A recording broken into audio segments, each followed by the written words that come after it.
പ്രസിദ്ധ ജോർജിയൻ തീർത്ഥാടന കേന്ദ്രമായ പുതുപ്പള്ളി സെയിന്റ് ജോർജ് ഓർത്തഡോക്സ് വലിയ പള്ളിയിലെ വിശുദ്ധ ഗീവർഗീസ് സഹദായുടെ പെരുന്നാളിന് ഭക്തിനിർഭരമായ സമാപനം. പ്രധാന തിരുനാൾ ദിനമായിരുന്ന വ്യാഴാഴ്ച ആയിരങ്ങളാണ് സഹദായുടെ പെരുന്നാളിൽ പങ്കെടുക്കാൻ എത്തിച്ചേർന്നത്. ഒരു ദേശത്തിന്റെയാകെ വിശ്വാസഗോപുരമായ പുതുപ്പള്ളി വലിയ പള്ളിയിലെ ഈ വർഷത്തെ വിശുദ്ധ ഗീവർഗീസ് സഹദയുടെ ഓർമ്മ പെരുന്നാളിന് ഭക്തി നിർഭരമായ പരിസമാപ്തി. പ്രധാന തിരുനാൾ ദിനമായിരുന്ന വ്യാഴാഴ്ച രാവിലെ ബസേലിയസ് മാർത്തോമ മാത്യൂസ് തൃതീയൻ കാതോലിക്ക ബാവയുടെ കാർമ്മികത്വത്തിൽ 9 കുർബാന നടന്നു. ഡോക്ടർ യൂഹാനോൻ മാർ ദിയസ്കോറസ്, യൂഹാനോൻ മാർ പോളികാർപ്പോസ് എന്നിവരും വൈദികരും സഹകാർമ്മികരായി.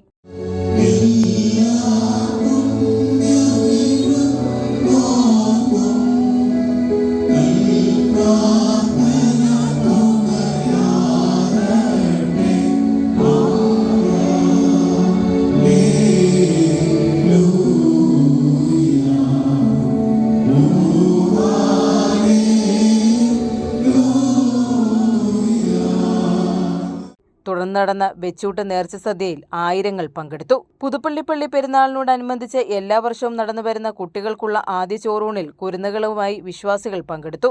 ഉച്ചകഴിഞ്ഞ് 2-ന് നടന്ന സമാപന പ്രദക്ഷിണത്തിനു ശേഷം അപ്പവും കോഴിയിറച്ചിയും നേർച്ച വിതരണം നടന്നു. പൊന്നിൻ കുരിശ് ദർശിച്ച് പ്രാർത്ഥിക്കുവാനുള്ള അവസരവും വൈകിട്ടോടെ സമാപിച്ചു. ACV news, Kottayam.